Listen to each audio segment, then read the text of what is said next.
Olá, meus irmãos, graça e paz a todos que estão me assistindo. Bom, todos lembram lá da sexta, sétima série do primário como que a América foi descoberta, né? Através de Cristóvão Colombo, depois ela recebeu o nome de América por causa de Américo Vespúcio. E quando os espanhóis vieram para esse grande continente aqui, que hoje nós conhecemos como América Latina, que é uma das Américas, né? Nós temos três divisões, América do Norte, América Central e América do Sul. América do Norte ou América Anglo-Saxônica, a América Central e Sul compreende o que a gente conhece como América Latina, tá? Vai desde o México até o Chile, Uruguai, aqui embaixo. Muito bem, quando eles tomaram esse grande continente, descobriram esse grande continente, eles formaram 4 grandes vice-reinados, que eles chamaram de vice-reinados. Não eram reis de verdade, tá bom? Mas eram governadores que tomavam conta de grandes regiões. Então eles criaram esses chamados vice-reinados. Por exemplo, o México inteiro ali era chamado vice-reinado da Nova Granada. Eu acho que é Nova Granada, deixa eu dar uma olhadinha aqui no mapa.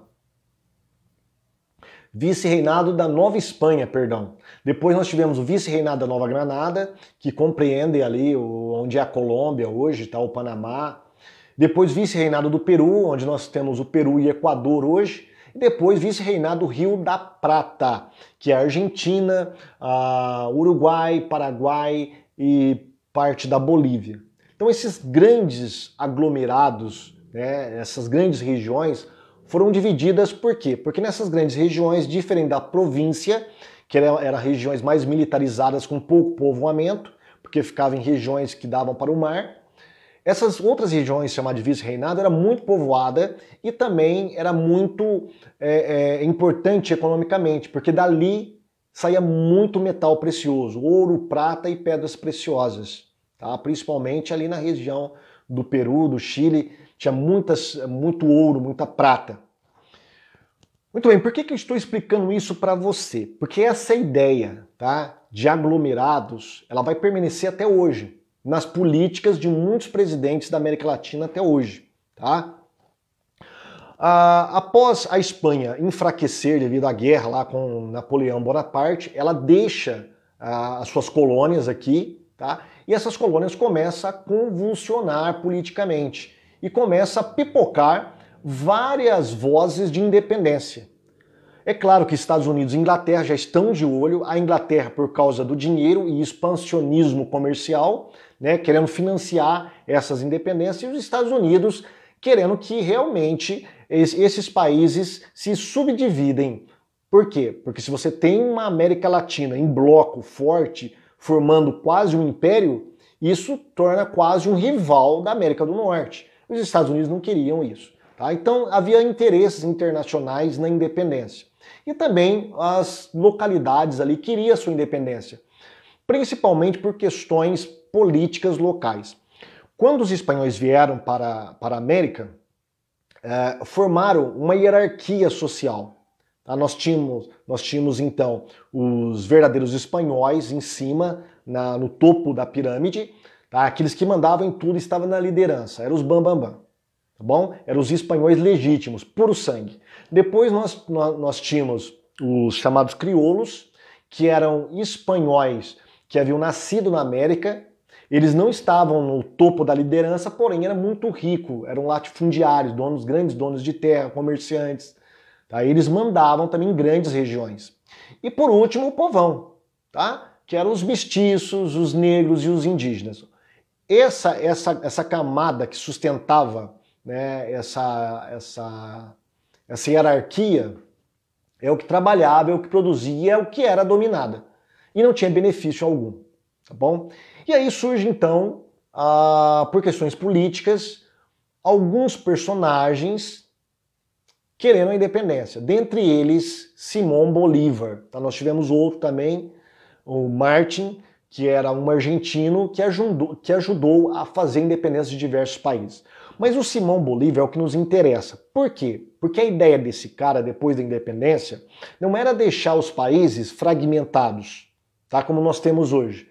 Era a ideia de criar grandes blocos de países para fazer frente a outras nações, principalmente a Espanha.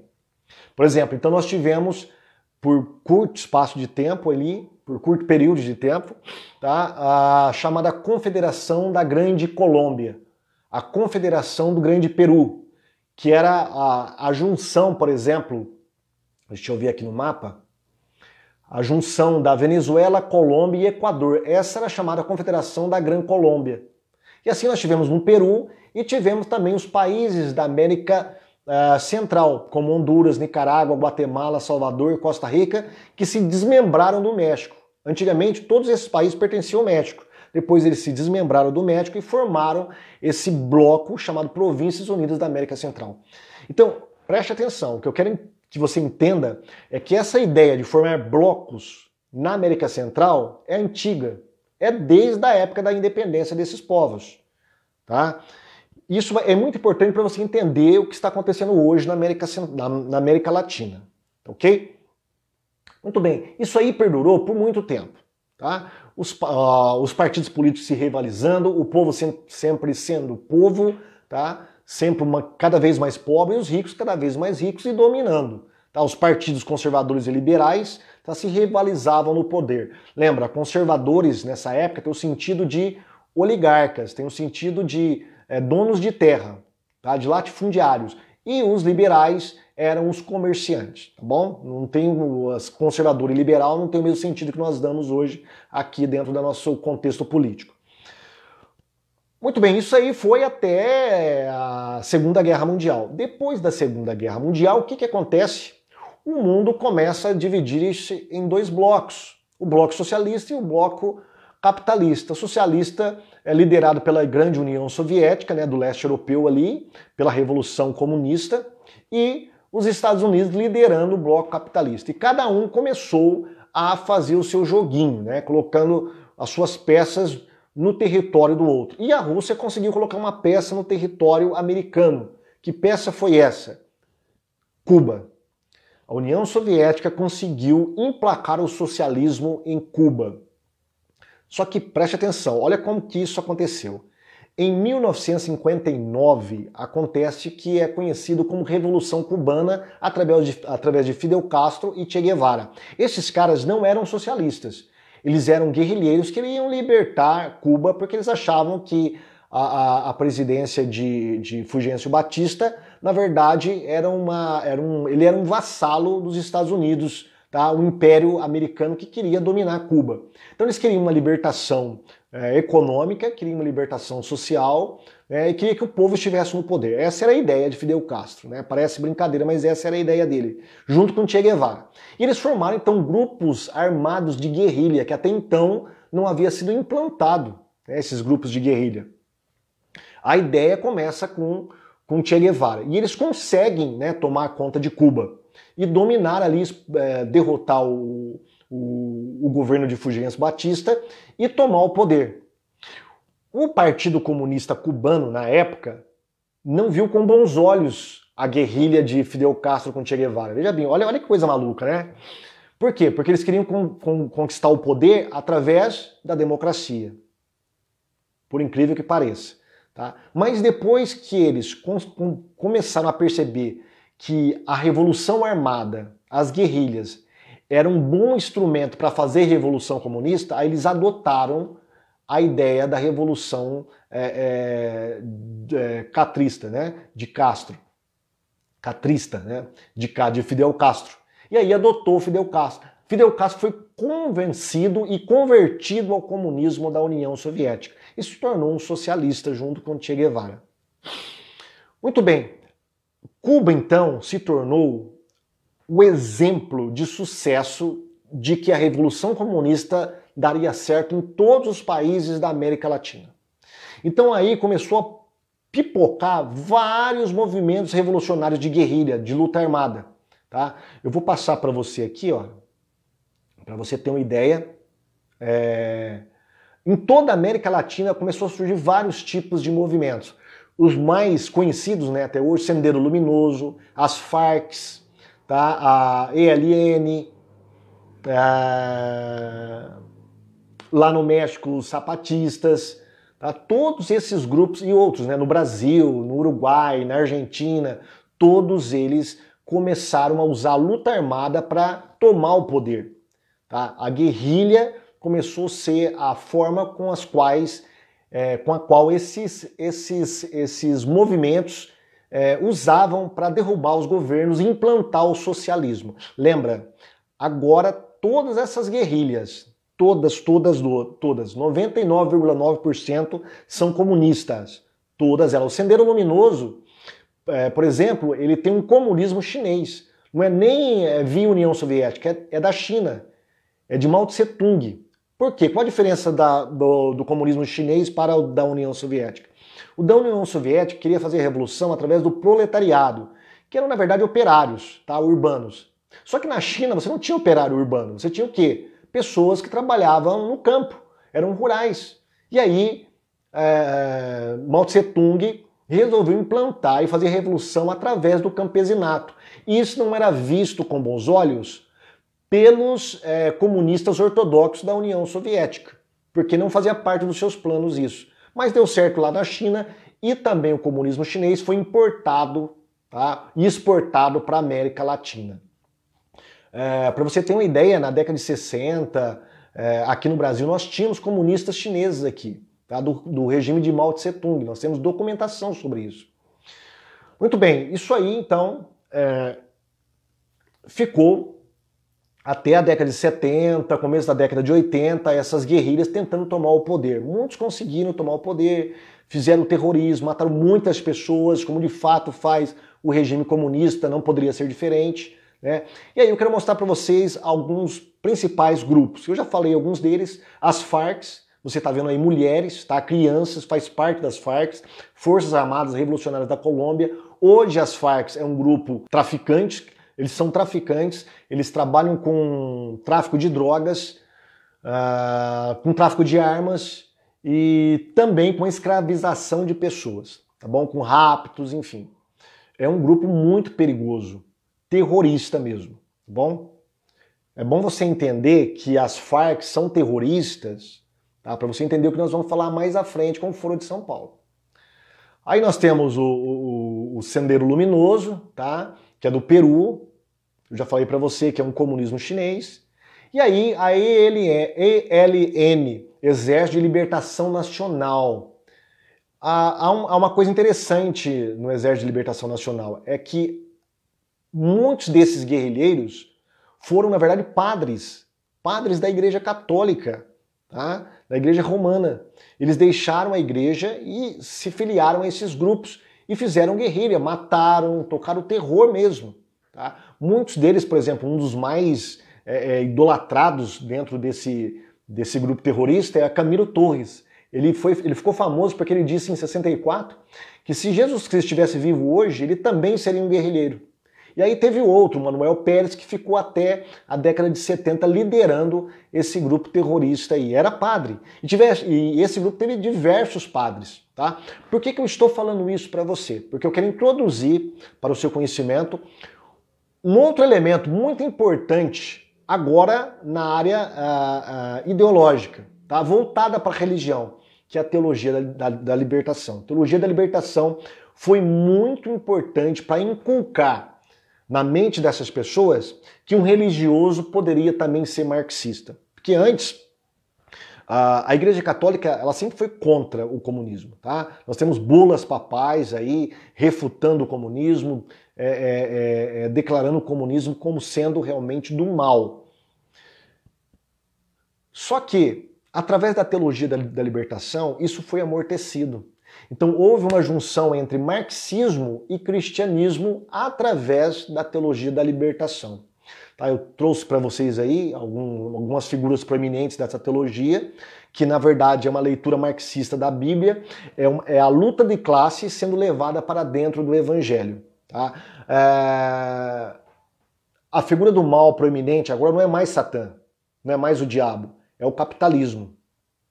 E agora a exploração não é mais pelo pecado, e sim através da classe dominante, dos grandes empresários, dos ricos, esses que são os que oprimem os pobres. E os pobres são aqueles que estão que são os proletariados religiosos, vamos usar essa linguagem, tá?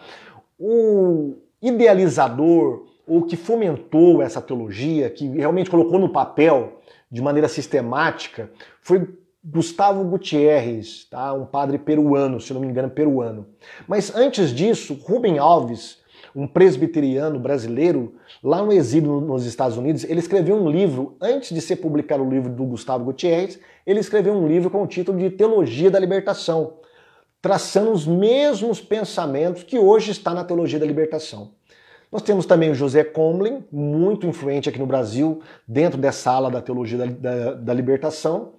E aqui no Brasil, os nomes proeminentes são Leonardo Boff, que é o mentor intelectual dessa teologia aqui no Brasil, e Frei Beto. Só que Frei Beto, na minha maneira de ver, é mais importante que Leonardo Boff, porque ele é o articulista político. Tá? Ele fez acontecer muitas coisas aqui no Brasil, empunhando a bandeira da teologia da libertação, colocando ela, hasteando essa bandeira. Então eu acho que ela é muito mais importante do que o Leonardo Boff, mas todos eles aí foram importantes para implementar essa teologia da libertação no Brasil. E aí Leonardo Boff, ele é um lulista declarado, tá? Amigo do Lula de longas datas, ele é um mentor de muitas coisas que aconteceram no Brasil, amicíssimo de Fidel Castro, tá? Então, para você ser amigo de Fidel Castro, boa coisa você não é. Não é verdade? Ele que apresentou a teologia da libertação para Fidel Castro, e Fidel Castro gostou. Como ele viu que a religião poderia ser usada pela causa socialista, para a causa revolucionária, ele gostou da teologia da libertação. Né? E aí estão eles, né? O Lula e o Fidel Castro e o Frei Beto, é o articulista, ele andou por toda a América Latina, fora do Brasil, pregando não só a teologia da libertação, mas fazendo articulações políticas através dessa teologia. E ele foi o responsável por fundar as comunidades eclesiais de base, que é o campesinato, tá? A revolução sendo levada aos camponeses brasileiros, só que através da teologia da libertação, de uma maneira religiosa. Tá? É a revolução socialista sendo transvestidas com a religião católica, tá? Com uma teologia católica da libertação. Ele fundou também, ajudou a implementar e fundar o MST, tá? Ele deu vida ao MST, que é um braço armado do campesinato dos socialistas no Brasil, e ele foi, junto com Lula, quem fundou o PT, tá bom? Então esse cara é muito importante para nós entendermos muitas coisas no Brasil, tá? Quando você ouve falar que o Lula é de Deus, que o Lula é quase um santo, dentro do Partido dos Trabalhadores, de outros partidos também, tá? Dentro dos adeptos do socialismo no Brasil, de fato, eles acreditam nisso. Por quê? Porque foi feita uma lavagem ideológica, religiosa e política de que o Lula está fazendo a vontade de Deus através da teologia da libertação. Tá?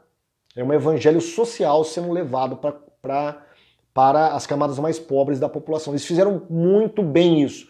Foram essas SEBs, tá, que ajudaram a não só a fundar o PT, mas eleger Lula depois como presidente do Brasil. E aí você pode estar perguntando, mas e aí, e o Brasil?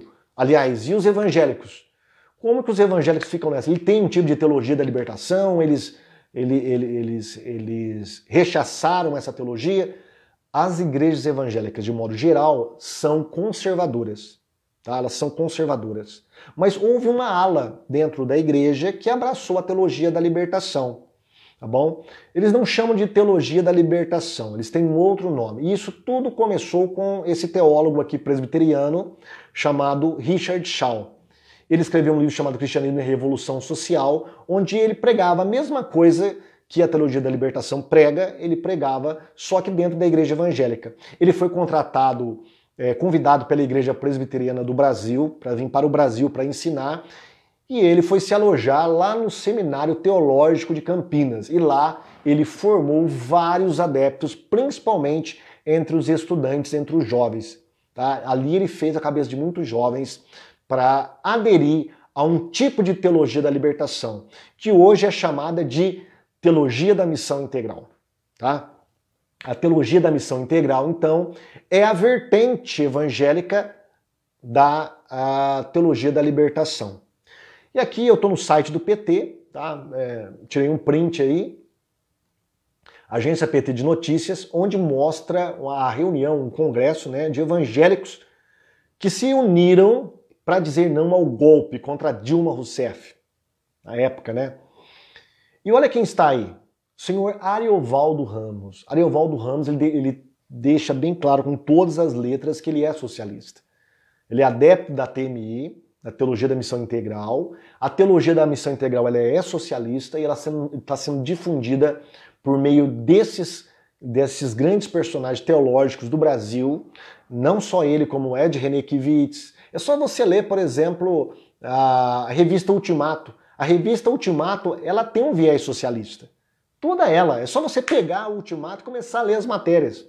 Você vai ver lá que muitas matérias são de cunho socialista, tá? Ou progressistas. Muito bem, nessa reunião, olha o que ele diz. O pastor é para o povo e não o povo para o pastor. Somos conservadores com a nossa fé e progressistas na vida social. Mas quando você vai ver aqui, observar as pregações, os livros, as publicações, os artigos desse pessoal, Ed Renekiewicz, Ariovaldo Ramos, tem mais outros que eu esqueci, tem aquele pastor da Igreja Assembleia de Deus, Betesda, não me lembro agora o nome dele, tá? Todos eles estão entrando para o liberalismo teológico, tá? Defendendo o feminismo, defendendo ideologia de gênero, defendendo racismo, enfim, eles estão entrando para esta agenda progressista. Então, a teologia da missão integral nada mais é do que a teologia da libertação sendo levada para dentro da igreja evangélica. Tá bom? Só para você ficar sabendo. Muito bem, acabou a Guerra Fria, tá? A União Soviética, durante 70 anos, não conseguiu mostrar que o socialismo era superior ao capitalismo, ela estava cambaleante das suas pernas, e o último suspiro foi em 1989 com a queda do Muro de Berlim. O Muro de Berlim foi emblemático porque marcou o fim, entre aspas, do comunismo no mundo. Tá? A grande União Soviética cai de joelhos e se desfacela. O leste europeu, cada país começa a sua independência, a tomar a sua independência de volta e ela fica reduzida ali à Rússia como era antes. Muito bem, mas e os partidos socialistas? Nós temos aqui um livro, né, que você está vendo, A Nova Rússia e a Crise das Esquerdas. Como que ficou essas esquerdas, sobretudo na América Latina? Não aceitaram, é claro. Eles não aceitaram o fim da União Soviética, não aceitaram o fracasso do comunismo e eles resolveram criar uma nova União Soviética aqui na América Latina. E eles tentaram fazer isso através de uma organização que você já ouviu falar muito, chamada Foro de São Paulo. E aí nosso amigo Luiz Inácio Lula da Silva, de novo com Fidel Castro, tem a sua participação ali proeminente, né? Nesse chamado Foro de São Paulo. O que é o Foro de São Paulo? Ele foi criado em 1990 através de conversações entre Lula e Fidel Castro. É a maior organização política da América Latina, reunindo centenas de partidos políticos, ONGs, movimentos sociais, terroristas, narcotraficantes, guerrilheiros e outros bichos mais. Sob os auspícios do Foro, foi possível a esquerda passar de apenas um único governo em 1990, Fidel Castro, tá? Em 1990 era o único que tinha o governo de um país na América Latina, um socialista, tá? Para mais de uma dezena de governos no ano corrente. Ou seja, depois de 10 anos, o Foro de São Paulo conseguiu eleger mais de 10 presidentes na América Latina que faziam parte do Foro de São Paulo. Tá? Muitos falam que não, o Foro de São Paulo é apenas uma agência de discussões para implementação de justiça social através de partidos de esquerda. Não é não. Ele é uma organização que quer implementar novamente, eu vou mostrar para você isso, tá? Aquela ideia de Simão Bolívar, tá? De criar blocos dentro da América Latina, só que desta vez blocos socialistas. Bom, essa é a ideia do Foro de São Paulo. Bom, vou mostrar para você aí, essa é a primeira reunião do Foro de São Paulo, aqui no Brasil, na cidade de São Paulo. Tá? Você está vendo a faixa aí, Encontro de Partidos e Organizações de Esquerda da América Latina e Caribe, Brasil, julho de 1990. Tá? Então, de 1990 até hoje, nós temos aí a 25ª edição do Foro de São Paulo. Eu acho que por causa do coronavírus eles não vão fazer essa edição, não sei se eles farão aí via live, né? Mas enfim. Isso aí ficou escondido da população durante 15 anos. 15 anos, ninguém falava sobre o Foro de São Paulo. O único, ou um dos únicos que falava, era Olavo de Carvalho, que denunciava isso. A imprensa ficou caladinha. Muitos até falavam assim, isso aí é loucura do Olavo de Carvalho e de outros, né, teoristas da conspiração. Mas a questão é que durante 15 anos o Foro de São Paulo conseguiu se esconder e trabalhar por debaixo dos panos, né, implementando projetos e criando organizações para tomar o poder político da América Latina. Essa aqui é uma foto do 15º Congresso, né, 15 anos do Foro de São Paulo. Olha o lema, preste atenção, por uma nova integração da América Latina. Novamente a ideia de Simão Bolívar de criar blocos, desta vez socialistas, para a América Latina. Né? Depois de 10 anos, olha como está a América Latina. Tá? Lembra que eu falei para você que em 1990 nós só tínhamos um líder que tomava conta de um país na América Latina que era socialista de fato, que era Cuba, através de Fidel Castro. Tá? O Brasil não tinha, a Argentina não tinha, a Bolívia não tinha, enfim. Depois de 10 anos, todos esses membros do Foro de São Paulo, que eram membros ativos, eles foram eleitos nos seus respectivos países como presidentes das suas nações, implantando o socialismo. Tá? Dê uma olhadinha aí, Peru, Bolívia, Paraguai, Chile, Argentina, Uruguai, Brasil, Guatemala, Honduras, Panamá, todos esses países, depois de 10 anos, tá, se tornaram socialistas, graças ao Foro de São Paulo. E eles começaram a criar organizações. Lembra da ideia de Simão Bolívar? De criar de integrar blocos de país para fazer uma América Latina forte?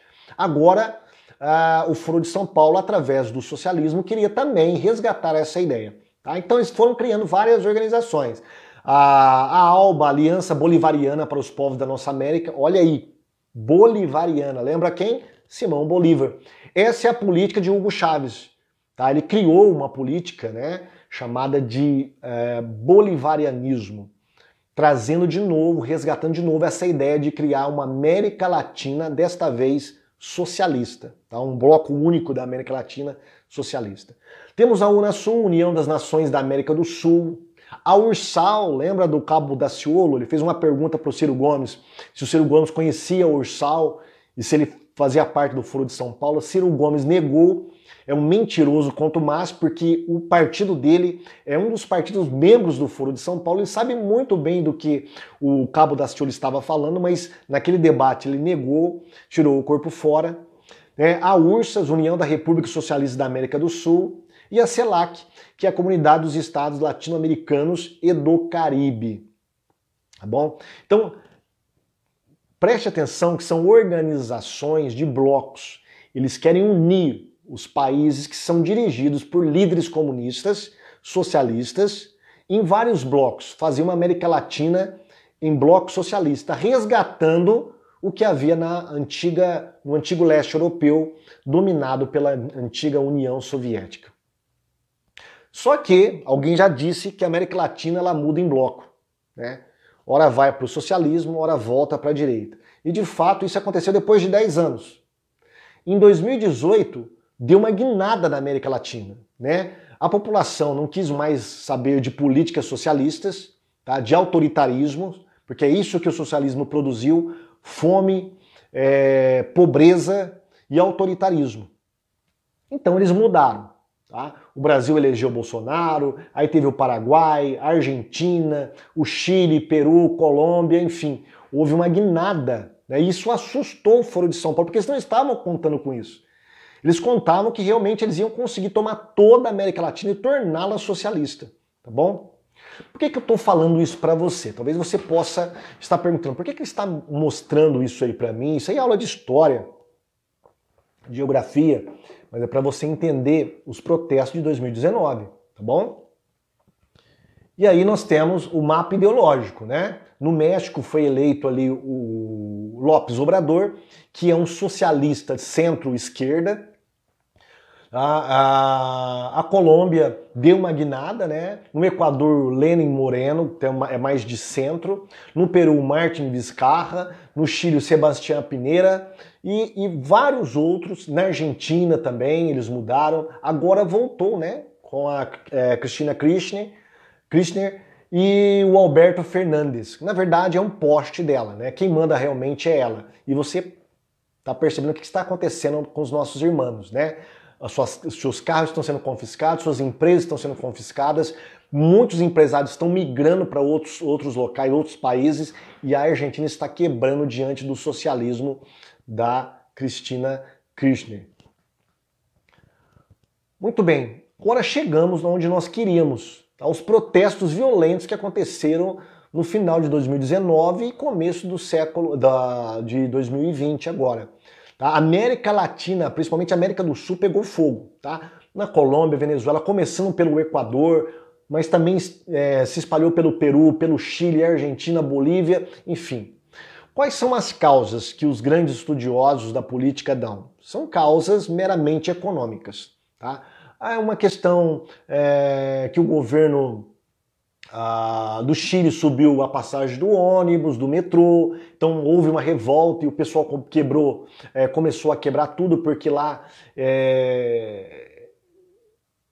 os transportes públicos estão em péssimas condições para a população, então ele aumentou 16 centavos e o povo foi para a rua e quebrou tudo. Opa, peraí um pouquinho. As manifestações violentas do Chile não é por causa de uma passagem de subir 16 centavos numa passagem de metrô. Por exemplo, lá no Equador, aumento dos preços de combustíveis. Tá? Aumentou um pouquinho o preço dos combustíveis, o povo começou a quebrar tudo. Espera um pouquinho. Alguma coisa tem por detrás disso, mas essas são as causas que as pessoas, ou que a grande mídia dá para nós. Causas sociais e econômicas. Agora, veja bem. Lembra que eu falei para você, na década de 60, na época da Guerra Fria, década de 70 e começo da década de 80, a guerrilha socialista começou a dominar diversos países, né, para tentar tomar o poder através da luta armada. Eles perceberam que durante 30 anos isso aí não deu certo. Tá?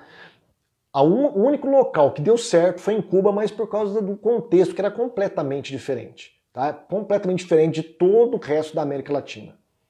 Tá? Nos outros países, nenhuma guerrilha conseguiu tomar o poder, de fato. Elas deram trabalho, como as Farc, a ELN, tá? O Sendero Luminoso, tá? Mas eles nunca chegaram a tomar o poder.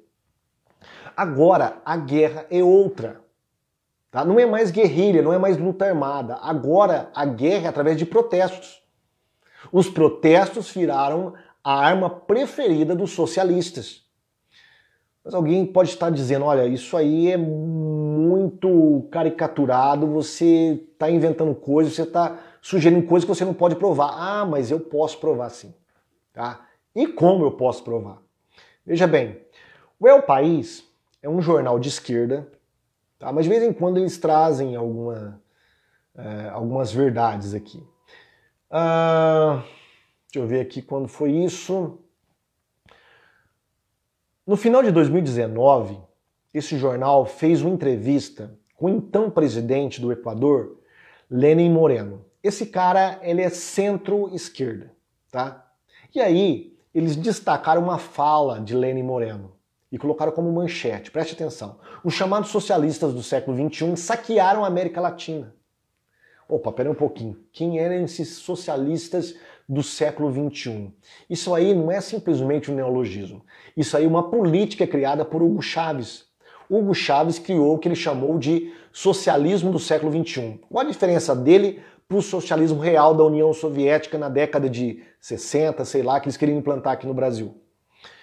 Simplesmente que naquela época eles não tinham ideias progressistas, como questão do ambientalismo, políticas de clima, ideologias de gênero, aborto, questão racial. Nada disso fazia parte das pautas do socialismo via União Soviética ou mesmo via China.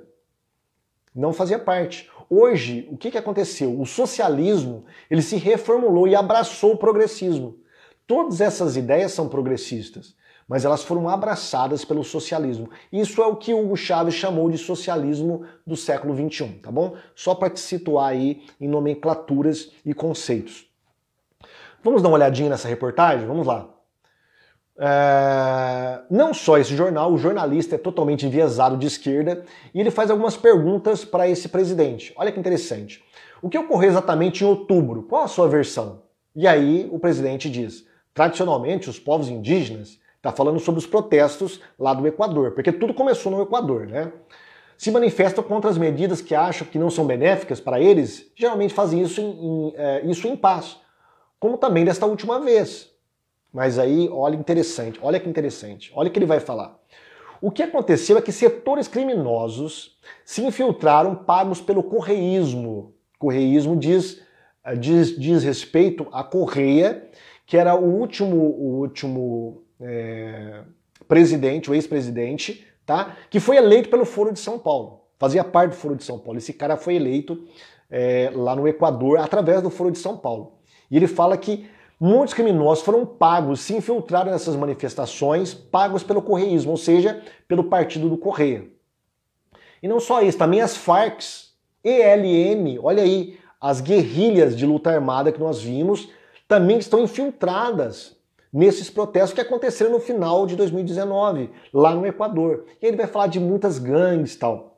Também se dedicaram a algo muito significativo, queimar o gabinete da Controladoria Geral, justamente o departamento que se encontravam as provas da corrupção correísta. Daí se pode imaginar qual era o objetivo final. Então, veja bem, esses protestos não foram protestos porque subiu a passagem do metrô, porque subiu combustível, porque ele fez uma coisa que o povo não gostou. Não é nada disso. Foi um momento ideal de crise, tá? Foi estupim para eles darem o golpe para derrubar um presidente. E de quebra aí tentou eliminar provas de corrupção contra o antigo socialista, né, elegido pelo Fórum de São Paulo, que tomou conta do Equador durante todo esse tempo. E aí ele prossegue. Atualmente, algumas pesquisas apontam o senhor como 80% de reprovação. Aí ele responde, se isso fosse verdade, eu estaria em casa, desfrutando dos meus netos. Há uma grande propaganda internacional. A gangue dos chamados socialistas do século XXI assaltou os recursos da América Latina. Agora, esses recursos são investidos em fundações que financiam partidos políticos. E não quero aqui me referir a nenhum, porque estou na Espanha e por respeito a organizações sociais e intelectuais de esquerda que se sentem muito confortáveis com essa posição ideológica e econômica. O dinheiro costuma comprar tudo, menos a dignidade. Eu sou socialista, mas dos autênticos. Eu não sei o que é isso, socialista dos autênticos, mas vamos lá. É uma gangue que se apropriou do termo socialismo para espoliar os países. Irmãos, esse presidente é socialista, mas pelo menos ele foi honesto diante dos fatos. Os protestos violentos que começaram no Equador teve a influência direta de membros do Foro de São Paulo. Teve influência direta de guerrilhas narcotraficantes, de guerrilhas narcoterroristas, como as Farc, a ELN e outras guerrilhas a mais aí, tá? E além de tudo, eles atacaram para eliminar provas de corrupção do antigo presidente socialista do Foro de São Paulo. Mas vamos lá. Para que ele não fique com uma voz dissonante ou isolada do que nós estamos falando, olha o que o próprio Hugo Chávez e seu braço direito, o Cabelo, falou na TV estatal da Venezuela a respeito desses protestos. Tá? Perguntaram para ele sobre esses protestos e ele fez uma análise muito interessante. Maduro e seu regime atribuem incidentes no Chile à brisa bolivariana, ou seja, ao projeto bolivariano de Hugo Chávez. O ditador venezuelano Nicolás Maduro disse em um evento público televisionado no domingo que todos os projetos delineados no Foro de São Paulo estão sendo cumpridos. Isso é muito importante. Tá? Olha o que diz o Cabello. O Cabello é um braço direito, tá, do Nicolás Maduro. Estamos felizes por haver uma brisa bolivariana por toda a América, disse Cabello em uma transmissão de mobilização na televisão nacional e acrescentou: ore para que Deus fique na brisa, porque à medida que avançamos, ela já está se tornando uma ventania para se tornar um furacão bolivariano que viajará pela grande pátria da América. Ou seja, todos os protestos deveriam se alastrar por toda a América. Tá bom? Toda a América, não está falando da América Latina, por toda a pátria, a grande pátria da América. Agora, Nicolás Maduro. Ele disse também na televisão: Foro de São Paulo, posso dizer, da Venezuela. Estamos cumprindo o plano, disse Maduro e acrescentou: o plano está indo para como planejamos, é perfeito. Você me entende? Foro de São Paulo, o plano está em pleno desenvolvimento. Todas as metas que estabelecemos para nós no Foro de São Paulo estão sendo cumpridas uma a uma. Que metas são essas? Ele está falando sobre os protestos, sobre o que o Cabello chamou de brisa bolivariana, depois de ventania e furacão bolivariano, ou seja, que as manifestações iriam aumentar cada vez mais e se alastrar por toda a América Latina. Lembra que a Gleisi Hoffmann, ela falou algo parecido, que o que está acontecendo no Chile, o PT falou isso, o que está acontecendo no Chile, no Equador, pode chegar ao Brasil. Eles já estavam planejando isso há muito tempo. Então é interessante ver o planejamento do Foro de São Paulo para implantar de um modo violento o socialismo na América Latina. E os Estados Unidos? E os protestos nos Estados Unidos? Não tem nada a ver, está tão distante aqui de Venezuela, de Colômbia, de Brasil. E aí? O que aconteceu nos Estados Unidos e no Brasil? Tem alguma coisa a ver com os protestos na América do Sul, nesses países socialistas? Vamos lá. Essa revista que eu mostrei para vocês aqui, estou mostrando, a revista Fácil, ela trouxe uma reportagem. Quais são os movimentos socialistas infiltrados nos protestos dos Estados Unidos? Então, eles detectaram nos Estados Unidos, nesses protestos, chamado Vidas Negras Importam, muitas organizações que estavam presentes nos protestos aqui da América Latina de 2019. Tá, no Chile, na Venezuela, no Equador, na Bolívia, na Colômbia, enfim, todos esses países que houve esses protestos violentos, essas organizações estavam também, de alguma forma, presentes lá nos protestos que arrasou os Estados Unidos, que até hoje está tendo consequências graves. Vamos lá, vamos dar uma olhadinha? Essa revista ela vai trazer uma reportagem muito grande. Eu vou deixar o link com você, não vou ler para não adiantar ou esticar esse vídeo, tá? Mas eles falam que as Farc, o grupo sandinistas da Nicarágua, todos eles estavam presentes nos protestos das Vidas Negras Importam, que arrasou os Estados Unidos. Olha aí que interessante, tá? Essa foto aí é da bandeira sandinista, tá? É um grupo de guerrilha, um grupo revolucionário da Nicarágua. Estava presente lá nos protestos dos Estados Unidos. E esses caras começaram a quebrar tudo. E eles ajudaram a fomentar esta revolução negra que está acontecendo lá nos Estados Unidos por causa da morte daquele negro, George Floyd. A questão é, os grupos de revolução socialistas, eles estão espalhando para a América, para todas as Américas, assim como preveu o Foro de São Paulo. Tá? Só que a tática agora é outra, não é mais guerrilha. Agora a tática é através dos protestos, para desestabilizar o governo, para desacreditar as instituições e para tomar o poder. Lembra que o que o Zé Dirceu falou? Nós não vamos ganhar eleições, nós vamos tomar o poder, que são coisas completamente diferentes. Muito bem. Agora a nossa pergunta é, e a igreja? Como faz a igreja? Qual é a posição da igreja diante de tudo isso, dessa crise política que estamos vivendo? Bom, é simples. A igreja, enquanto corpo de Cristo, ela tem uma opção. evangelizar e interceder por essa terra. Tá? Interceder pelos governos e evangelizar. Quanto mais o reino de Deus foi se espalhando, mais paz nós vamos trazer para a nossa civilização ocidental, para a nossa América, para o nosso Brasil e para nossas cidades. Tá? Então a igreja precisa fazer a parte dela, evangelizar. Mas é só isso? A igreja pode participar de protestos? Não. Protestos violentos a igreja não pode participar. Tá? Esquece. Onde tem rebeldia, ódio, ressentimentos sendo materializado através de violência, saques, através de quebra-quebra, através de guerras, a igreja não pode se misturar com esse povo. Tá? Isso aí é a obra do diabo, é claro. Tá? Está bem evidente, é óbvio.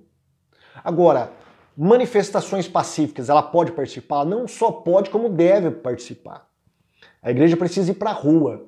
Tá? Não como denominação, mas a igreja, enquanto indivíduos, nós temos que fomentar realmente esses protestos, porque a igreja precisa ter a sua voz ouvida, porque é uma voz profética também. Tá? Nós temos os que a gente chama de pecados horizontais e verticais.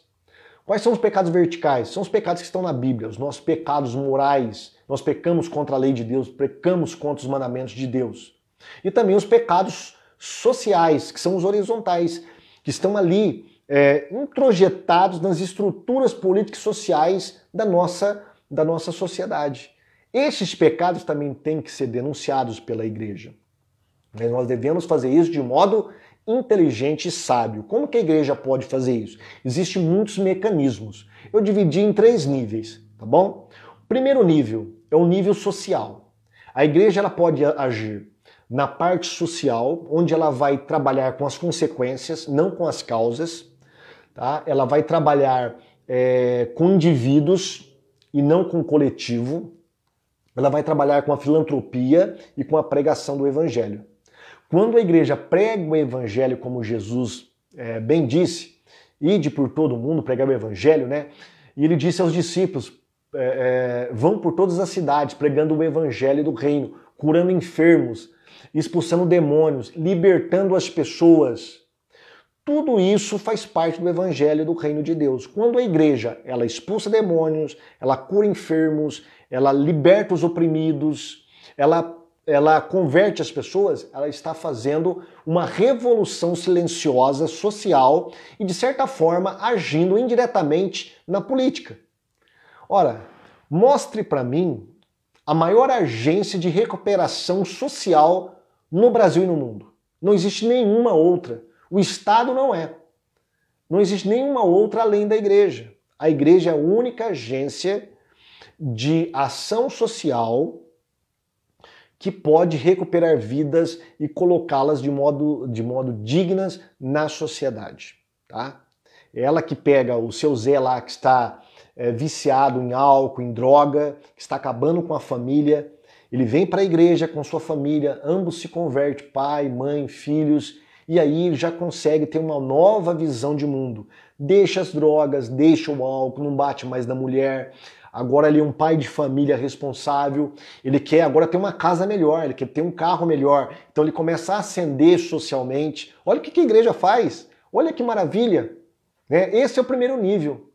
Tá? É um nível de pregação do evangelho. A igreja só precisa pregar o evangelho nesse nível, para libertar as pessoas e trazer o bem-estar social para a sociedade.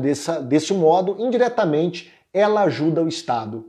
Infelizmente, esse trabalho não está sendo reconhecido pelo Estado. Né? Nós temos muito ateus, muito socialistas, muito humanistas e globalistas, né? Ainda dentro das estruturas, na liderança das estruturas do Estado, que odeia a igreja, detesta a igreja. Então eles vão fazer de tudo para diminuir a importância do trabalho das igrejas evangélicas. Tá bom? Tem um segundo nível. Esse segundo nível é do sufrágio universal, é do voto. Nesse segundo nível, você pode ir um pouquinho além. Tá? Você vai escolher aquelas pessoas que vão te representar na coisa pública, no Estado, seja a nível municipal, estadual ou federal. Tá? Nessas 3 esferas, você pode eleger aquelas pessoas que vão representar as suas demandas enquanto grupo social. Só que tem um porém. Essa questão é muito complicada, porque desde que surgiu a República, lá em 1889, né, temos 200 anos aí de República, o povo não está sendo representado. Foi feita uma pesquisa em 123 países, né, sobre representação na política. O que a população achava de estar sendo representada, né? Como que ela se sentia representada? O Brasil foi o último. Estava em último lugar. O brasileiro não se sente representado na política pelos nossos representantes políticos. Por quê? Nós temos uma longa história de voto de cabresto, né, de coronéis na política, de políticas de partidos oligárquicos, enfim, que dominaram a população e deixaram na ignorância. Mas infelizmente a população está aí desacreditada, não só dos políticos, como das instituições. Né? Então, algumas dicas para a gente mudar essa situação através do voto. Quando você for votar, não vote em candidato picareta. E como que eu consigo detectar um candidato picareta? Tá? Um mentiroso enganador, um paraquedista. Dá uma olhadinha, ouça as narrativas, ouça o discurso dele, o projeto. Se o cara chega para você, o cara caiu de paraquedas, nunca fez política na vida, caiu de paraquedas, vem pedir voto na igreja, que vai dar milheiro de tijolos, telhas, materiais de construção para você construir uma congregação, vai dar festa para a igreja, vai dar dinheiro, vai pagar ônibus para vocês irem em congressos, tá? Se ele está dando tudo isso para a igreja, esse cara não presta. Ele está fazendo a velha política. Ele vai entrar lá dentro e vai continuar comprando como ele está comprando a igreja. Mas tem mais. Por exemplo, ele fala que não é político. Tá? Não, eu não sou político. Tá? Então por isso que eu vou entrar na política, porque eu não concordo com a classe política. Eu sou diferente desses aí. A gente conhece esse discurso. João Dória foi assim, tá? E outros foram assim. Não sou político, tá? Sou diferente dos políticos que estão aí. Cai fora desse candidato, tá? Porque ele precisa obedecer ao partido político que ele está submetido. Como que ele não vai legislar para a política e só para o povo? Tá? Cai fora que isso aí é enrolação, tá? É o político profissional. Eu separei algumas outras coisas aqui, vamos ver.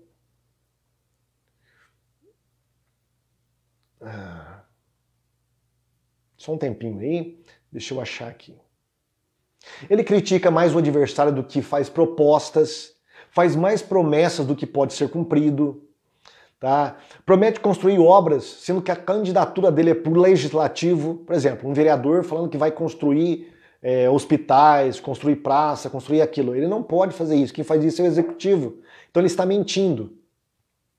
Fala que o seu único compromisso é com o povo. Na verdade não é, ele tem um partido político no qual ele deve obediência, inclusive ideológica, tá? Então, essas são algumas diretrizes para você detectar o mentiroso político, tá? Ele tem solução para todos os tipos de problemas, tá? Por exemplo, o Ciro Gomes, lembra na eleição que ele falou que ia tirar todo o brasileiro da inadimplência? Tá? Todo mundo que tivesse com nome sujo no SPC ia ficar assim maravilhosamente bem, porque ele ia tirar todo mundo. Agora, como que ele ia fazer isso? Tá? É um picareta de mão cheia o Ciro Gomes. É esse clássico político que está tentando te enganar, tá bom? Agora, o que fazer antes das eleições? Se informe sobre o candidato, a ficha criminal dele, a vida pública, o caráter, ele é idôneo. Tem muitos elegendo aí membros do PCC. Por exemplo, lá em Embu das Artes, elegeram um prefeito lá que é membro do PCC, tá? O qual o nosso ex-governador Geraldo Alckmin teve a honraria, né, de tirar fotos com ele. Aqui na minha cidade nós temos um vereador que o pessoal fala por boca pequena aí que ele é ligado ao tráfico, tá? Então tome cuidado, dê uma olhadinha na ficha desse cara. Ele tem procedência idônea? Preste atenção no discurso dele. A plano de governo, é coerente o plano de governo dele?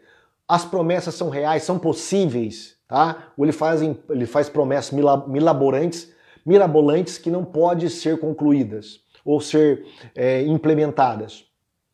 Ele é condizente com a ideologia, ou ele está falando uma coisa para a igreja, mas a ideologia dele é outra. Cuidado.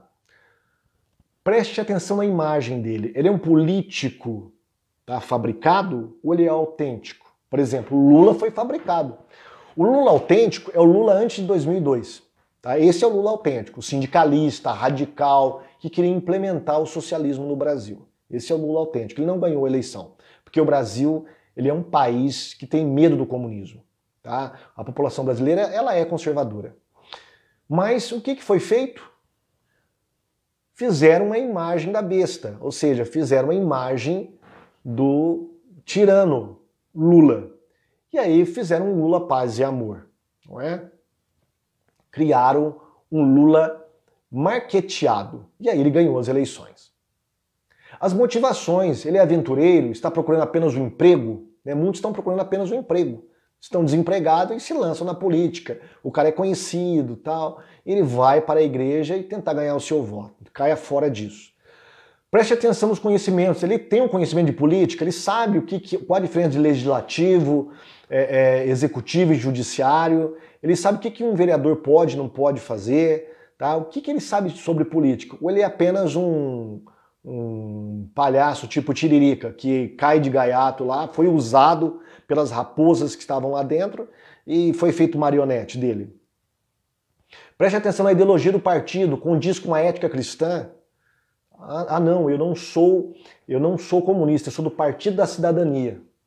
Sou do Partido Verde, olha, não tem nada a ver com comunismo. Opa, pera um pouquinho, o Partido Verde é totalmente progressista, socialista. Cidadania é um partido progressista. O PP, Partido Progressista, o que é? É socialista, só mudou de nome.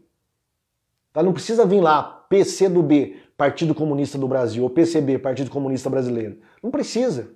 Não precisa ser Partido dos Trabalhadores.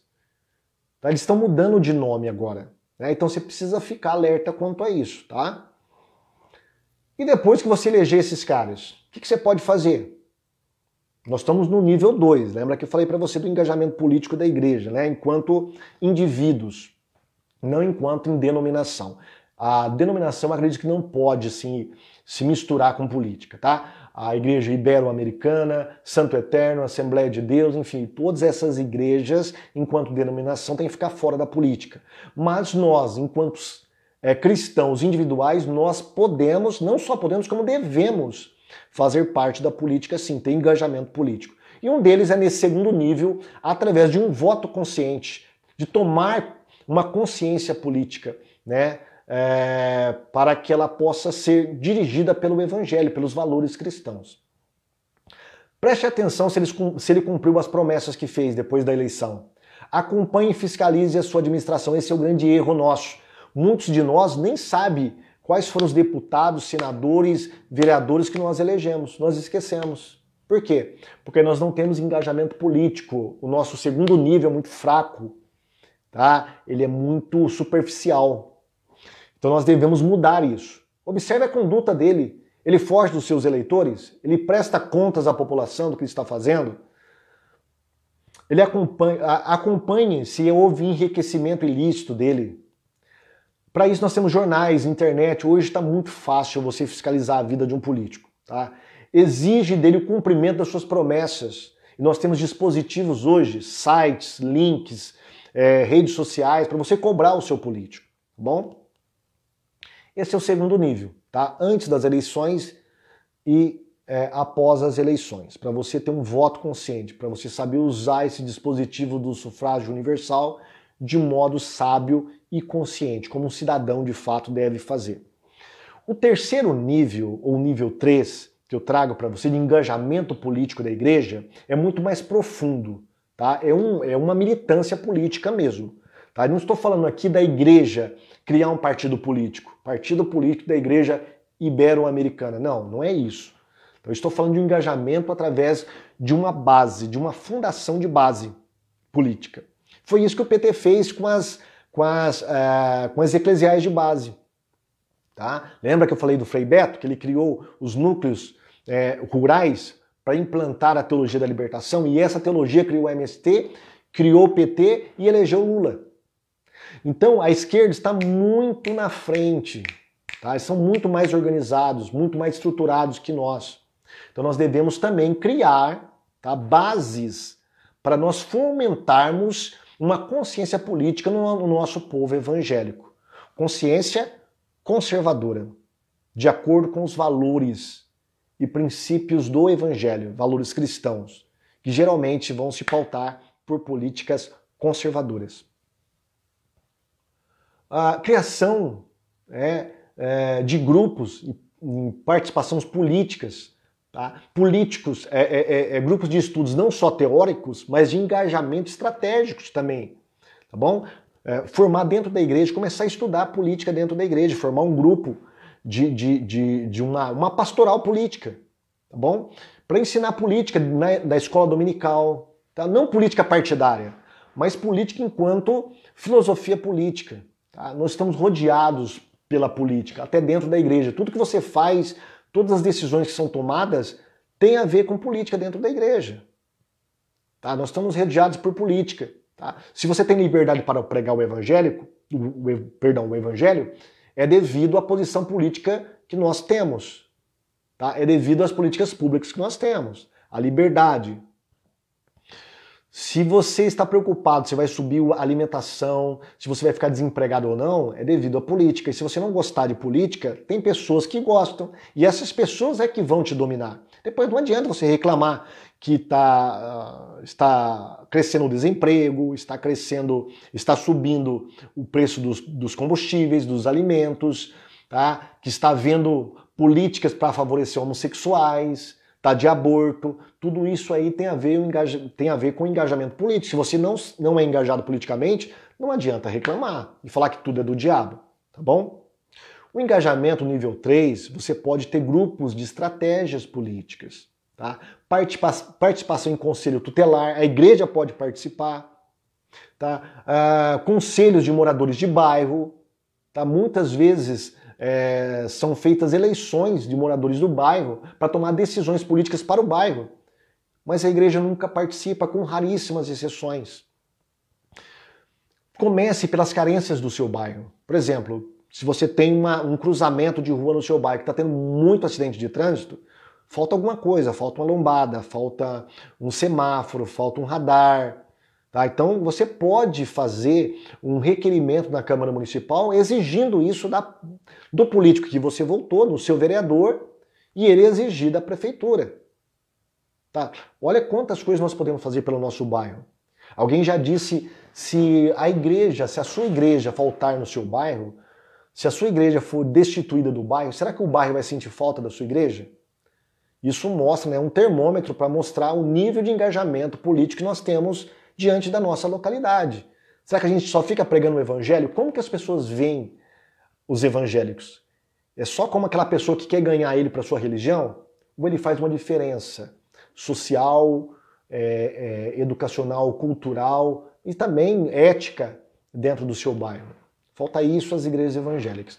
E nós podemos fazer a diferença. Tá? O nível 3 é um nível de engajamento maior.